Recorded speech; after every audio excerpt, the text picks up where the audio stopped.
في الحلقة اللي فاتت شفنا زين ويحيى واقفين قدام تمثال الجعران الضخم اللي ظهر لهم، وعينيه كانت بتنور بنور غريب يحوث. أول ما زين لمس الجعران اتفتحت قدامهم صورة زمنية عرضت مشاهد من الحضارة المصرية القديمة.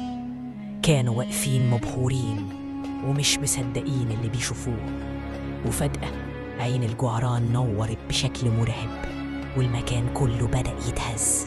بوابة لدوامة طاقة اتفتحت فجأة وسحبت يحيى وأغمى عليه. ساعتها زين سمع صوت بيلمسه: لازم تضحي بحاجة غالية عليك عشان تنقذه. زين افتكر السلسلة اللي أمه كانت مديها له، أغلى حاجة عنده، بس من غير تردد ضحى بيها عشان ينقذ صاحبه. بعدها يحيى بدأ يفوق والدوامة قفلت، لكن قبل ما يلحقوا يرتاحوا لقوا الحارس المقنع واقف قدامهم بابتسامة كلها شر. يا ترى إيه اللي مستني زين ويحيى في الحلقة الجديدة؟ تعالوا نشوف. المعبد بيتهز جامد والغبار مالي الجو، الصخور بتقع من السقف زي المطر. زين بيجري ناحية يحيى اللي واقع على الأرض وبيشيروا بسرعة علشان يجروا من المكان قبل ما ينهار عليهم. زين، المكان بيتهد علينا، يلا بينا قبل ما نموت هنا. الاتنين بيجروا ناحية الممر السري اللي ظهر لهم في الحيطة، والضباب مغطي الرؤية لدرجة إن خطواتهم نفسها مش واضحة. إحنا لازم نلاقي مخرج بسرعة قبل ما المعبد ينهار علينا.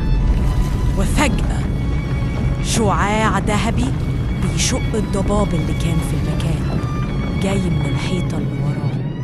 ايه ده؟ هو ده نور؟ ده مش نور عادي. الحيطة بتتحرك ببطء وتتفتح على غرفة سرية واسعة مضاءة بأحجار بتنور، وفي النص في جهاز غريب. عارف ايه ده يا زين؟ ده جهاز عبور زمني. هما الفراعنة كانوا مخبيين التكنولوجيا دي ازاي؟ زين بيقرب من الجهاز ويلمس دايرة محفور عليه. فجأة الجهاز ينور ويبتدي يتحرك بصوت تقيل كأنه بيصحى من النوم من آلاف السنين. زين، انت اكيد عارف بتعمل ايه، صح؟ ولا عندي فكرة، بس ده أملنا الوحيد. وفجأة باب الغرفة بيتفتح بعنف. الحراس يدخلوا بخطوات طويلة ومعاهم الرجل الغامض. كنتوا فاكرين الهروب سهل؟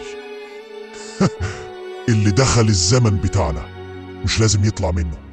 زين بيبص ليحيى وبيحاولوا يشغلوا الجهاز، لكن فجأة نور ذهبي بدأ يملى الغرفة.